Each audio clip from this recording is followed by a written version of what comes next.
Magang ito, nais ko po kayong batiin ng Happy Thanksgiving Day. Or we also would like to commemorate this as year-end. So, whatever you want, ay purihin ng Diyos po sa ating celebration. We are in Christmas season. Just 8 days from now ay magse-celebrate po ang mundo, especially ng Christendom, ng Christmas. At isa sa mga laging maririnig natin sa mga lyrics ng kanta ay hindi kompleto ang aking Pasko kung wala ka. Or sometimes hindi kompleto ang Pasko pag hindi buo ang pamilya. Sa bokabularyo ng Kristyanismo, kinikilala natin ang Pasko as a significant event in which the Savior, Christ, the Son of God, truly man and truly God, has born. And we should rather say that without Christ, Christmas is not being celebrated, because it is Christ that completes the season. It is Christ in which we are all complete. Noong 1893, ang isang impossibility sa medical field ay naging possible. Siguro, kung iisipin nyo, yung mga imposible pa sa ngayon, imposible pa na ang AIDS ay magamot. Pero, maraming mga imposible dati sa medical field na ngayon ay possible na. Halimbawa, yung tuberculosis. Noong early 20th and 21st century, kapag nakita kang mayroong TB, bilang na yung araw mo, terminal disease na yon. Ang isang presidente natin noon na si Manuel Luis Quezon, pangalawang pangulo ng Kalawang Republika, ay namatay dahil sa tuberculosis. Kaya kahit gaano pa siya ka-prominente, kamayaman, noong panahon na yun, imposible ang mabuhay ka pa kapag ikaw ay may tuberculosis. Noong 1893, ang isang African-American na doktor na ang pangalan ay Daniel Williams, siya ay successfully nakapag-perform ng unang heart surgery. Yeah. Siya ang kauna-unahang nag-perform na mag-opera ng puso. At ang specific na pinerform niya ay tinatawag na pericardium. Pericardium puso. So pericardium na kung saan ay pinagaling niya ang sugat sa puso. So, base sa aking pag-aaral, ito ay isang taong may butas yung puso. At ang ginawa niya ay nag-perform siya ng parang tinahi niya yon, something like that, and it repaired, and it healed. Now, ang isang African-American noong panahon na ito, noong 19th century, late 19th century, sila yung mga minamaliit. Sila yung mga hindi pinapapasok sa mga pribadong eskwelahan. Mas preferred nila na mga puti lang yung nag-aaral nung mga panahon na yon. So, sino ba naman ang mag-aakala na ang makakagawa ng isang imposibleng bagay noong panahon na ito ay ang isang taong napagkaitan na mag-aral sa isang pribadong paaralan? Sino rin ang mag-aakala na ang isang simpleng sanggol na ipinanganak sa sabsaban magiging tagapagligtas ng sanlibutan?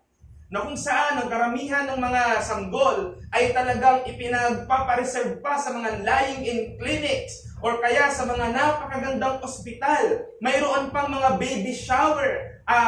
Bumibili ang mga magiging ninong at ninang ng mga paunang regalo para pagdating ng bata ay naroon na ang lahat ng kanyang mga pangangailangan. Ngunit ang isang humble na tao na nasa loob ng sinapupunan ng isang birhen na nagngangalang Jesus ng Nazareno, ipinanganak ng may kababaan. Kung ngayon ang mga nagsumasaksi sa mga ipinapanganak ay ang mga tiyahin-tiyuin o hindi pa man ay mga magiging ninong at ninang, ang sumaksi sa kapanganakan ng ating Panginoong Kristo, mga hayop na nandoon sa loob ng sabsaban na kung saan si Kristo ay pinanganak sa Bethlehem. So, He was born in a humble setting. So, the history of a fallen world, a simple and humble person was sent by God not just to heal not just a wounded heart, kagaya ng ginawa ng doktor, ngunit ang gagamutin niya ay wounded soul. And that He is the healer, or He is the healer na kung saan naging greatest gift ever given to mankind.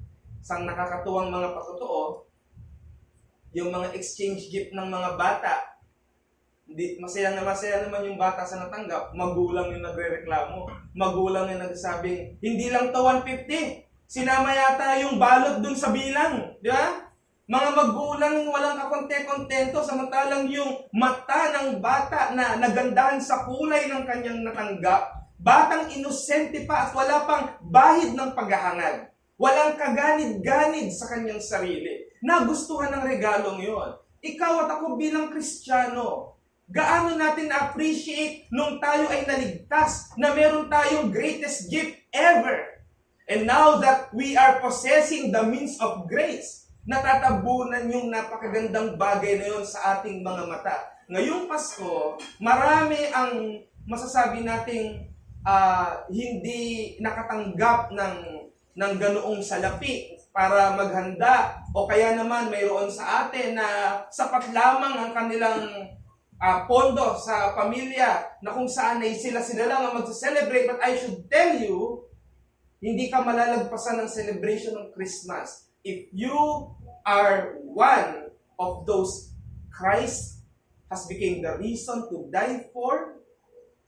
You are one of the perfect people to celebrate such enormous event, because Christ was given to mankind and that He healed the first disease of mankind, and that is sin. Ang ginamot ng ating Panginoong Jesucristo ang kasalanan ng makasalanan. I would invite you to open your Bible in 143rd Psalm, at ang ating pong babasahin ay verse 3. Psalm number 143, verse 3. Babasahin ko po ito sa ESV.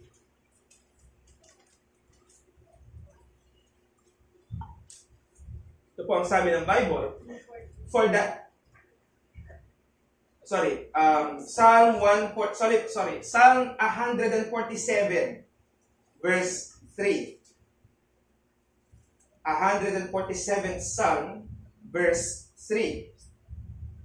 He heals the brokenhearted and binds up their wounds. Just few words, yet full of blessings that we should be thankful for. At last, right? Or I should say, thank you, Lord, because Christ was born. Let's go to the Lord in prayer first. We thank you, dear Father, for this festive day on which we are going to celebrate, not just celebrate, but commemorate the humble birth of the Lord Jesus Christ, your only Son, who was in time past before the incarnation was glorified beside you. And He voluntarily took a human flesh, a flesh in the state of humiliation. And that has been reflected in His humble birth in a manger. And because of that, we have seen that when this child grew, no pride whatsoever has been seen in His holy life. But rather, He lives as a servant. But formerly, He is a sovereign God. When we know that when He was born, His deity is still under His possession. But He voluntarily concealed it so that He may perform fully the redemption for His people. May we highlight that thing that makes this season complete because of Christ. We pray all these things in Christ's mighty name indeed. Amen. Ang psalm na ito ay isinulat hindi ni Haring David. Marami kasing nag-aakala pag sinabing psalm, si David kaagad. Marami pong mga writers ng psalm, and one of such is Moses. Now, this Psalm 147 ay sinulat po ito pagkatapos na ang Israel ay pinalaya ni King Cyrus ng Persia. At ito po ay pagpupuri nila sa Diyos dahil sa maraming taon na ginugol nila, muli nilang naitayo yung nasirang pader ng Jerusalem. At ang panahon na kung saan isinulat ang psalm na ito ay sa panahon ni Propeta Zechariah at ni Haggai. Kaya marami ang nag-attribute na ito ay maaaring isinulat either si Zechariah or si Haggai. Ngunit ang pagtawag ng psalmist dito sa ating text ay ang Israel ay dapat na magpuri sa Diyos sapagkat siya ang nag-reunite at ang nag-rebuild ng kanilang bansa sa ilalim ng pamamahala ng Diyos. Bagamat yung paggawa nila ng pader ay naging isang malaking hamon, kabila ang mga nag-oppose dito. Alam niyo ba na si Nehemiah, bago siya payagan ng hari ng Shushan na siya ay bumalik sapagkat na nasusugatan ng puso niyang makita na nasira yung pader ng kanilang bansa, ay hindi siya pinayagan dahil ang mga opisyal ng Persya ay tutol dito. Ngunit sa kanyang pagpipilit at panalangin at sa pagkakatawag sa kanya ng Diyos bilang isang broken-hearted, ay dininig siya at ginamit ng Diyos ang hari upang mahabag na kung saan sila ay is-sent out pabalik sa kanilang bayan. At alam nyo, yung finished work na kung saan maraming oppositions at challenges ang kanilang pinagdaanan, sabi pa nga ng Book of Ezra at ng Nehemiah, habang sila ay may hawak na trowel, yung pangkutsara, yung pang-construction, sa kanilang kanang kamay meron pa silang espada. Bakit? Habang gumagawa sila, lumalaban din sila doon sa mga nag-o-oppose. Kaya nga si Spurgeon ay may book na ang pangalan ay The Sword and the Trowel, which means na ganyan ang isang Kristiyano according sa kanyang interpretation. Pero kahit marami ang mga nag-oppose sa idea na i-rebuild ang wall at ilang taon ang ginugol bago ito matapos, merong isang pinapakita ito sa kanila. Ang pinapakita nito sa kanila is that God is still faithful to finish what He had started. Ang Diyos ang tumawag sa kanila, dumaan sila sa maraming mga hamon, ang Diyos din ang nagtawid sa kanila, at ang Diyos din ang nagpalaya sa kanila, at ang Diyos ang kumumpleto sa kanilang mga pagkukulang. At dahil dyan, they regarded God and called Him a God who heals a broken-hearted and a wounded spirit. Alam nyo, ang buong chapter 1, ang buong 147th Psalm ay dalawang psalm dapat na magkaiba. So, kung mag-aaral kayo ng bibliology, hindi po yan isang psalm. Dalawang psalm yan na pinagdesisyonan ng mga sinaunang Kristiyano na pagdugtungin dahil mayroon silang iisang tema. At ang temang yan, purihin ng Diyos for His sustenance to His creation, na makikita natin sa verse 4 to 18, at yung kanyang special providence para sa kanyang bayan. Verse 2, verse 11 to 14, at verse 19 to 20. Now, yung broken kingdom ng Judah at Israel, ito ay tuluyan ng bumagsak dahil sa invasion ng Babylon. Kung matatandaan nyo, ang pinakahuling hari ng Judah ay naging matigas ang ulo niya, na dumating yung time na yung mga tao ay naging cannibal dahil wala ng trade. Sa palibot ng Jerusalem ay nandoon na yung kampon ni Nebuchadnezzar at ng kanyang mga kawal. So they invaded Israel and Judah successfully, at mula niyan, Nasira ang relationship ng mga tao ng Diyos sa Diyos. Pero despite of that, ang Diyos ang nagkusang i-restore ang kanyang covenant sa kanyang broken people. At siya ang nagpunan ng incomplete heart ng mga tao nito by bringing them back to Him. God here plays a very significant role, which He still plays in us. What is that? Christ fixes the broken-hearted. And the broken-hearted is, hindi broken-hearted ka sa ex mo, hindi yan pinag-uusapan natin. You are broken-hearted because you see your incompleteness dahil malayo ka sa Diyos. At ito ang mensahe ko sa iyo ngayong araw na ito. Sa solemn commemoration ng season na ito ng ating Panginoong Jesucristo. The brokenness of God's people is made complete because of Christ. The brokenness of God's people is made complete because of Christ.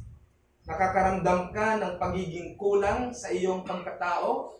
Nararamdaman mong may kulang sa iyo bilang mananampalataya? Hinihikayat kita sa pangako ng teksto.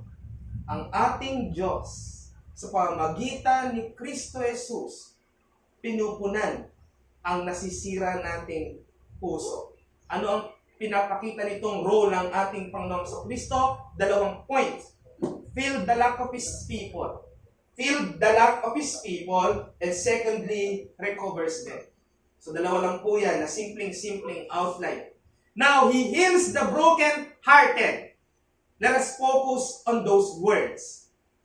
Kapag tinignan natin yung broken-hearted sa original word na ginamit nito na Hebrew, ang ibig sabihin po nito ay incomplete. Pagiging hindi kompleto. Siguro kung bumili kayo ng jigsaw puzzle, tapos nabuo niyo na pero may kulang na piece, it destroys the whole thing. Bakit? May kulang. Ang puso din natin, may konti lang butas, problema na yon. Kailangan mo na ng surgery nun. Hindi ito kagaya ng mga gamit na, halimbawa, sapatos mo na may konting butas na hindi mo napapansinin, di ba? Halimbawa, hindi rin ito pwede sa gulong na, maliit lang naman yung butas, gagkarayong lang. Sisingaw at sisingaw pa din yon.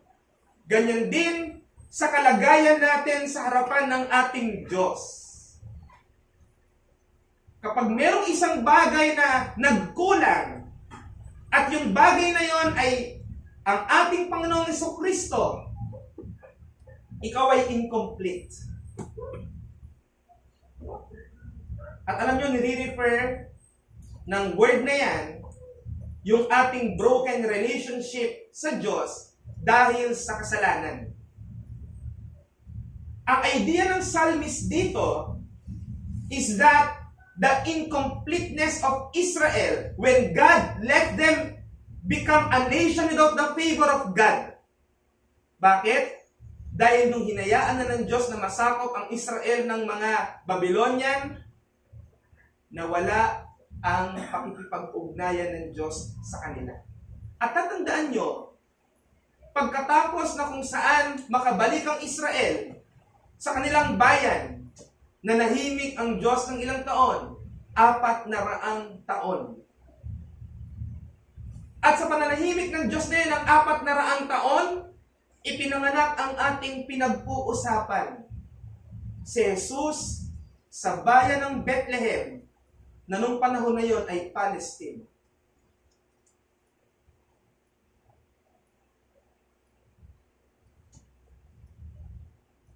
They were left as a nation without the favor of God.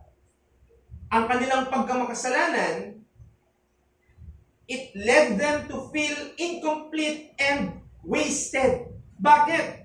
Dahil sila ay ginawang alipin sa loob ng kanilang bansa. Parang ganito, ginawa kang katulong sa loob ng pamamahay mo. Ganyan ang naging buhay ng mga bawat Israelita noong panahon na sila ay iniwan ng Diyos. Iniwan talaga sila. Nawala ang pabor ng Diyos sa kanila. Hinayaan sila. Teka, laging sinasabi ng Diyos sa amin, sa mga ninuno namin, ako ang Diyos na nagpalaya sa inyo sa Ehipto. Bakit ngayon, meron na namang ibang bansang nag-aalipin sa amin? And that what made them broken-hearted. Because they are living their life without their God. At ngayon, hinayaan ng Diyos na sila maging alipin uli ng mga foreign people. Nagbibigay ito ng isang lesson sa atin na mga nababasa na lang yung kanilang storya. Ano yung lesson na yun para sa kanila at para sa atin? No one other than God will be able to spoil His people with such overflowing favors. Isipin nyo, yung lahat ng ginawa ng Diyos para sa kanila. Nagpaulan ng Diyos ng mga mana para dadaputin na lang nila yung kakainin nila.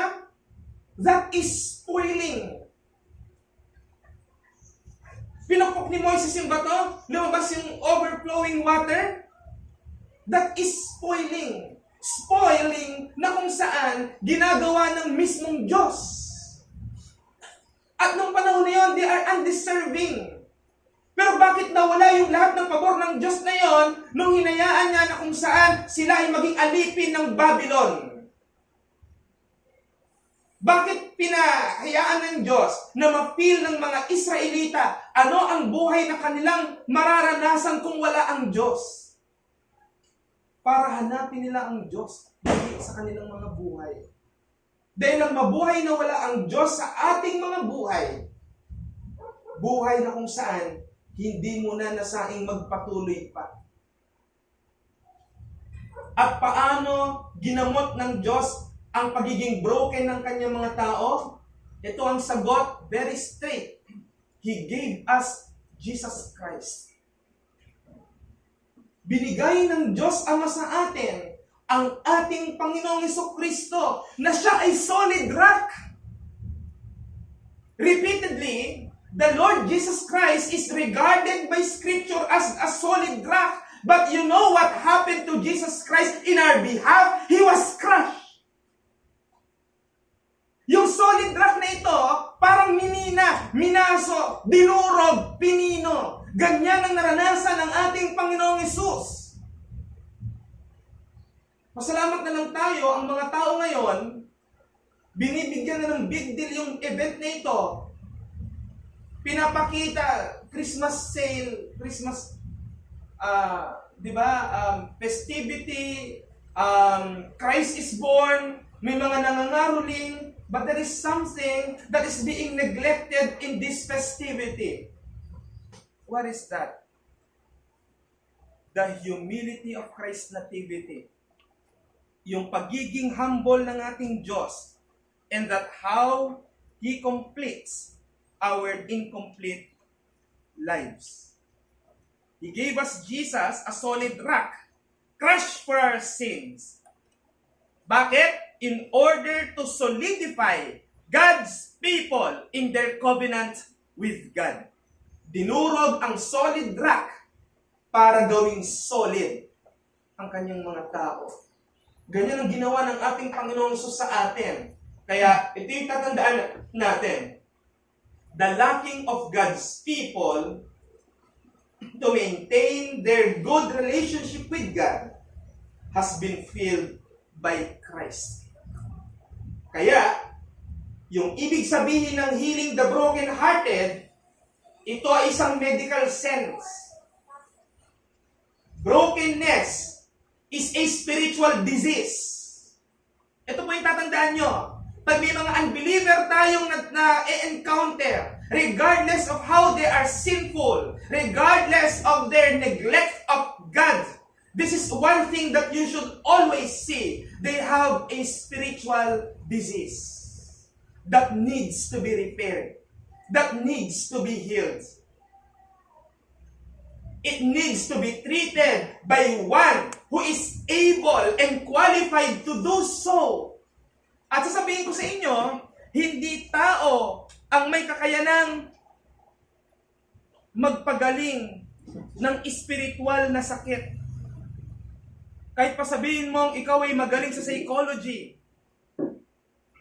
graduate ka ng psychiatry, magaling kang counselor, as pastor or preacher, don't ever claim that you can heal soul.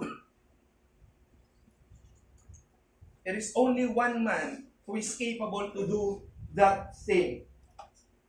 Not man who is also incomplete, but a God-man who knows and understands both human and God.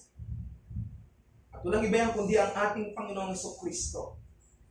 Ang pagpapagaling ni Jesus sa broken souls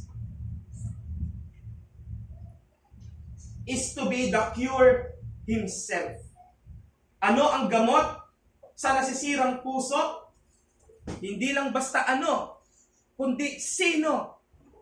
At ang sagot, ang ating Panginoong Jesucristo.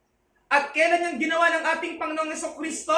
Nung siya ay nagbubuhat ng krus at ipinako dito sa tuktok ng bundok ng Golgota.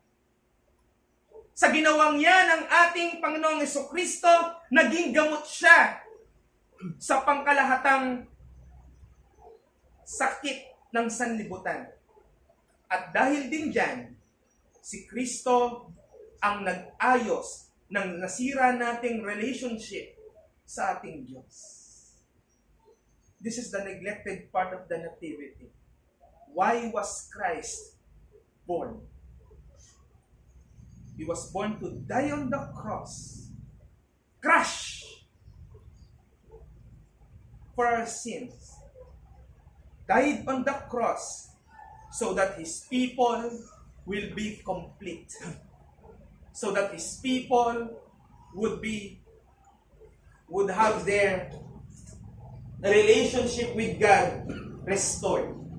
Second point is that He recovers them. So, ang ating first point is that Christ filled the lack of His people.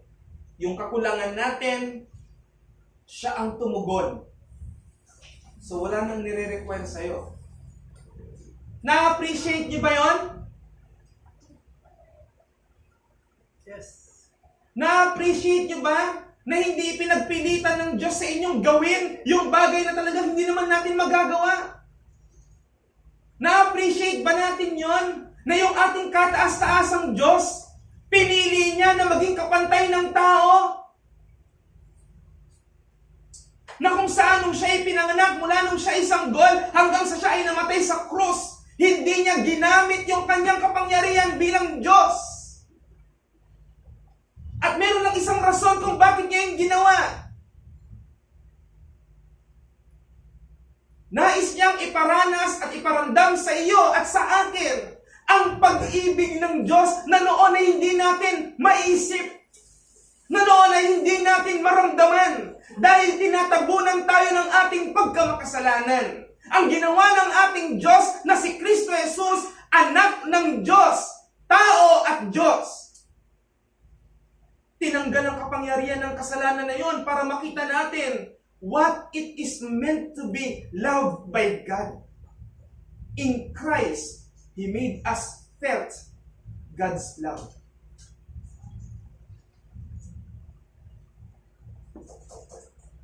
And one thing that we should also appreciate is that Christ recovers us. Ang gospel ng ating Panginoon, nire-recover tayo. Ito yung point na gusto kong makita ng bawat isa. Pag sinabi nating healing, ito ay proseso ng recovery. Hindi pag sinabi ng doktor, okay, tahin na yung sugat mo, yun na yun. Hindi mo na lalanggasin. O kaya, tasampal-sampalin mo yung sugat.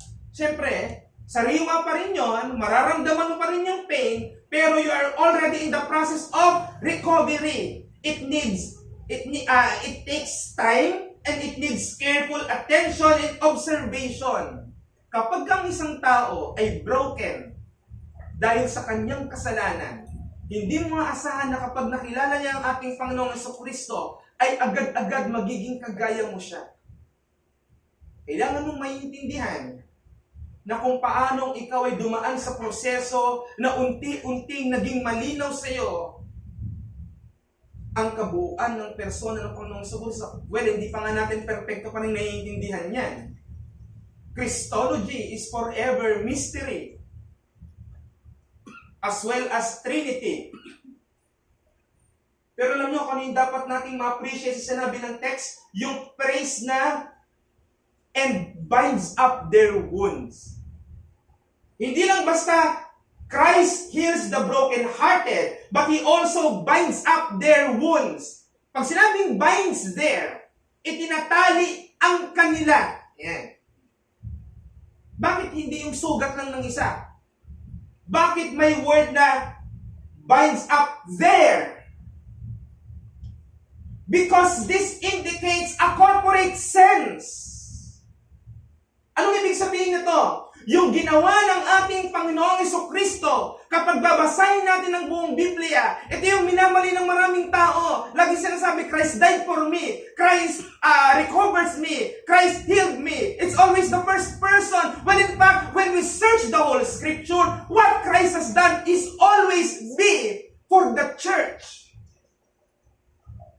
Hindi ikaw lang. Hindi inuulit-ulit ni Christ yung kanyang pagkapako sa krus dahil may isang matumanggap sa kanya. Ang ginawa niya ay para na sa lahat ng magiging miyembro ng Universal Church. Kaya wag na wag mong itatali na ang ginawa ni Kristo ay solo para sa iyo. It will make you a selfish person. And it will make you not to seek the church. Dahil si Kristo ay namatay para sa church. Ephesians 5:25 tells us so. Husbands, love your wives. For Christ has... Walang matutulog sa inyo. For Christ also loves the church and gave up Himself for Him. For her. Ang babae sa Greek, ang church sa Greek ay feminine, kaya her. Sa mga nag-aaral ng hermeneutics, alam nyo na ang Greek word ay may dalawang sense. Masculine at feminine. Ang point, mga kapatid, Christ binds all the wounded elect in one and heals them. Kaya ang simbahan, kalupunan ng mga sugatang puso. Lahat tayo dito, may mga problema. Lahat tayo dito hanggang ngayon, may mga hindi na pagtatagumpayan. At ang reason kung bakit tayo pinagsama-sama ng Diyos together, ay bukod sa tayo ay pinagaling ni Kristo, sa pagsasama-sama natin, tayo din ang magko-cover sa isa't isa ng ating mga pagkukulang. Kaya ang punto, church life is a continuous process of spiritual healing. Pinapagaling ka pa rin hanggang ngayon. Lord, ito na ba yun? Oh, ligtas na ako, tumanggap ako. Ito na ba yun? Ito na ba ang matatanggap ko? I will answer you, no. Because you are still in the process of spiritual recovery. And you will only experience that. Doon sa binasa nating Apostles' Creed, I believe in the communion of the saints. Sa pagsasama-sama ng mga banal.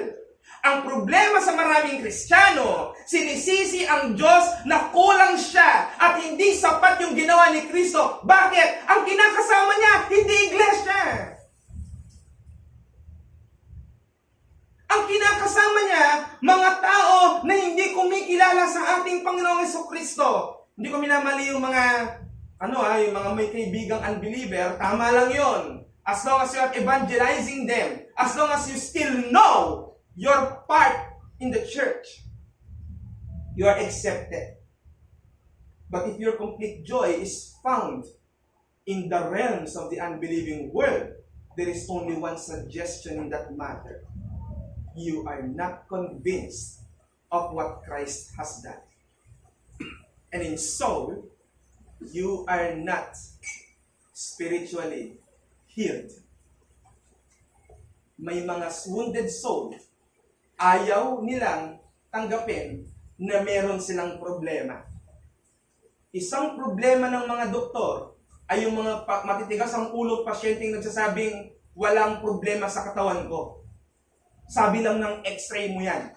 Pero wala akong nararamdaman. Ako may katawan. Ganyan ang isang makasalanang matigas ang ulo na ayaw tanggapin na mayroon siyang karamdaman. Kaya alam nyo, in major surgeries, kunyari, ang operan sa'yo, doktor. Aba, hindi pwedeng isang doktor lang na nag-o-opera sa'yo. Kahit sabihin mong siya ay dakilang surgeon. Marami yan silang mga doktor na mga mahuhusay na nagtutulong-tulong upang ikaw ay mapagaling. At sa atin din bilang mga Kristiyano, may mga moment na kung saan ikaw ay dudurugin ng mga iba't ibang mga trials and challenges. At kung nag-iisa kang harapin sila, self-healing is inadequate. Hindi ka makaka-overcome pag mag-isa ka lang. Hindi mo yan kakayanin kapag wala kang mga kaibigang Kristiyano o wala kang pastor na nagbabantay sa iyong kaluluwa. At ang magiging masama pa niyan, palalimin lang niyan yung sugat mo. Ang unattended wound, lumalalim, nagiging laceration. Kaya ang design ng Diyos sa continuous recovery ng kanyang tao is to be in association with people of God. And that is the church. For they are God's means to help the recovery of His people. Ang mga doktor ay may equipment para i-perform yung operation. Di pwedeng kinakamay lang nila yung sugat. Tapos dudukutin yung kung ano pa yun. May natamnimang ka ng bala sa loob, dinukot, di ba? Tapos sabay pinatsipatyan lang ng putik na gano'n. Hindi pwedeng kamay lang nila. Mayroon silang mga special equipment. Ngayon, magbabagong taon, pinapakita yung mga pamputol ng daliri kapag naputokan ka. Di ba? Mayroon silang mga ginagamit na mga equipment. Pero ang Diyos, ginagamit ang kanyang iglesia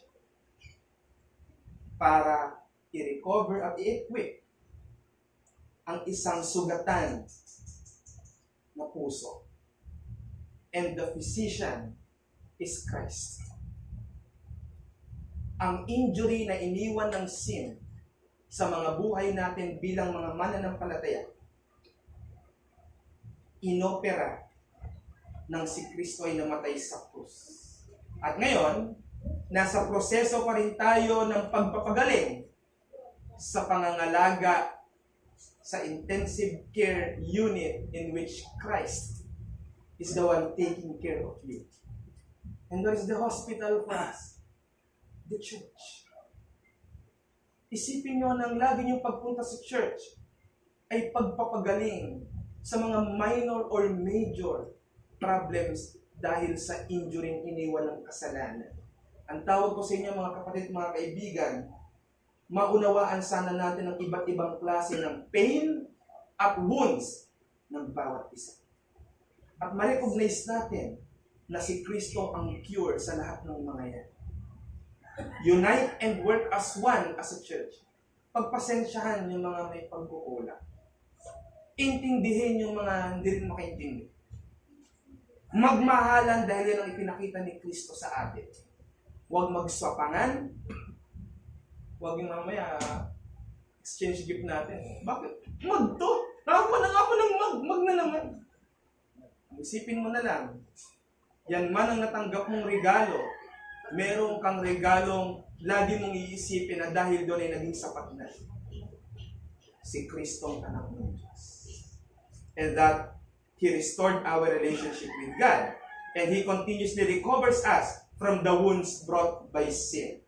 At alam nyo, yung sinabi dyan sa text natin na He heals the broken-hearted and binds up their wounds. Inangkin ng ating Panginoong Jesucristo at sinabi niya, ako yun. Let's open our Bible in Luke chapter 4 verse 18, in which Christ claimed this very verse to be His. Luke chapter 4 verse 18. Sabi ng ating Panginoong Jesucristo, the Spirit of the Lord is upon me because He has anointed me to proclaim good news to the poor. He has sent me to proclaim liberty to the captives and recovering of sight to the blind, to to set at liberty those who are oppressed. So what is Christ claiming here? Because of His good news that He will die on the cross for the poor. Ano yung poor yun? Poor of the spirit. Di po kayo mahirap ka, namatay na si Kristo para sa'yo. Pag sinasabi ng Bible yung poor in the spirit yon. Yung humble, yung nare-recognize na niya siya ay kulang kapag wala si Kristo, which is namely, tayo yon. He has sent me to proclaim liberty. Siya ang nagpalaya sa mga bihag. At siya ang nag-recover ng nawalang paningin ng kanyang mga tao o ng mga bulag. To set at liberty those who are oppressed. So what does it mean? Yung una sa Psalm 147 na Lord lang yung nakalagay, babaguhin natin because of this very verse. Lord Jesus heals our broken heart. And Christ binds up their wounds. Christ declared Himself as the one who heals and covers for the wound of His broken people. So maging masaya tayong mga pasyente at lumapit sa ating Panginoong sa Kristo. Panginoon, pagmasdan mo ang butas-butas kong puso dahil sa kasalanan. Pakiayos po. At ilagay mo na rin ang iyong sarili na hari sa loob nito. At pagkaya ni ating ginawa, in Christ, all our brokenness will be complete in Him. May we reflect on that neglected truth of the Nativity. Christ did not just born para kantahin natin yung mga Christmas carols or magsabit-sabit tayo ng mga medyas or kantahin natin ang mga kung ano-ano na kanta ni Jose Marichan, ni Mariah Carey, mga superstar ng Pasko yan. Super singer ng Pasko. Christmas sing, Christmas poem. All of them are good. But there is one neglected truth, a solemn truth, which has become what made this season so great. Christ was humbly born in a manger to heal the broken relationship of God's people to God. Let us respond in a great hymn named Complete in Thee. Sabi ng third stanza dyan, complete in Thee, each want supply, and no good thing to me denied. Since Thou my portion, Lord, wilt be, I ask no more, complete in Thee. Yea, justified, O blessed thought, and sanctified, salvation wrought. Thy blood hath pardoned both for me, and glorified I too shall be. Kay Kristo tayo kumpleto na, lahat ng pangangailangan pinupunan. Walang mabuting bagay ang ipinagkait sa akin. At dahil ikaw ay aking kabahagi, hindi na ako maghihingi pa sapagkat kumpleto na ako sa iyo. Niligtas, gaano kasayang isipin, binanal, kaligtasan ay dinala. Sa dugo niyang nagpatawad at bumili sa akin, ako rin ay luluwalhatiin dahil sa Kanya. Let's sing this.